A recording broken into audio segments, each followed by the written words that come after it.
ইটের জবাবে পাটকেল যে এভাবে খেতে হবে তা হয়তোবা কল্পনাও করেনি বেনিয়ামিন নেতানিয়াহু।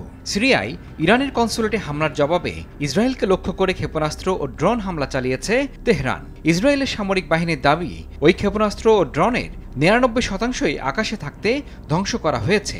বিশেষজ্ঞরা বলছেন এরপর কি হবে, তবে মোটা দাগে তা নির্ভর করছে ইরানের হামলার জবাব ইসরায়েল কিভাবে দেবে তার উপর। যদিও শনিবারের হামলার পর ইরানের ভাষ্যটা ছিল এমন, হিসাব চুকিয়ে দেয়া হয়েছে। এখানেই ইতি টানছি আমরা, আপনারা পাল্টা হামলা চালাবেন না। এর ব্যতিক্রম হলে জবাবে আমরা আরো শক্তিশালী হামলা চালাবো। ওই হামলা আপনারা রুখতে পারবেন না। বসে নেই যুদ্ধবাজ ইসরায়েলও। এর মধ্যেই ইরানের হামলার উল্লেখযোগ্য জবাব দেওয়ার হুঁশিয়ারি দিয়েছে দেশটি।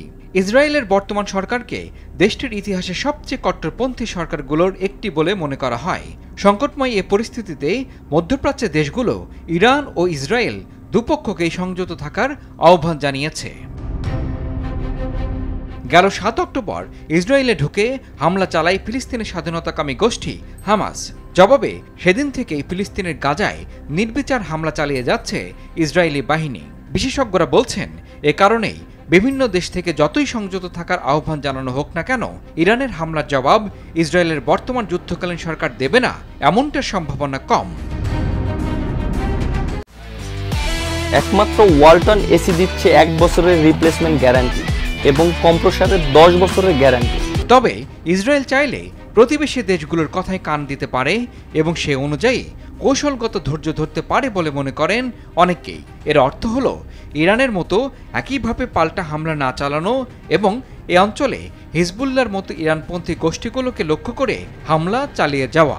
এ কাজ বছরের পর বছর ধরে করে আসছে ইসরায়েল।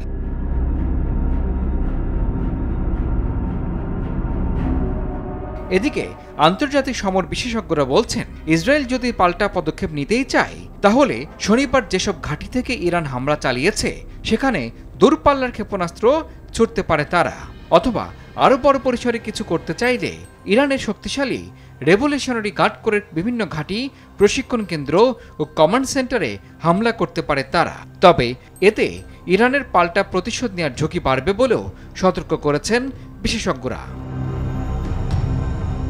এত কিছুর পরেও যে প্রশ্ন সামনে আসছে তা হলো মার্কিন যুক্তরাষ্ট্রের ভূমিকা। ইসরায়েল ইরান পাল্টাপাল্টি হামলার জেরে এই অঞ্চলে মার্কিন বাহিনী কি তেহরানের সঙ্গে পুরোপুরি যুদ্ধে জড়াবে? উপসাগরীয় অঞ্চলে 6টি আরব দেশে যুক্তরাষ্ট্রের সামরিক স্থাপনা রয়েছে।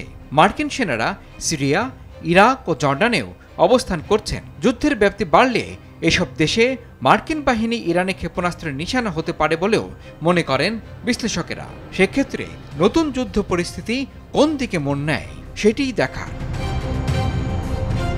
ইমরুল হাসান, RTV।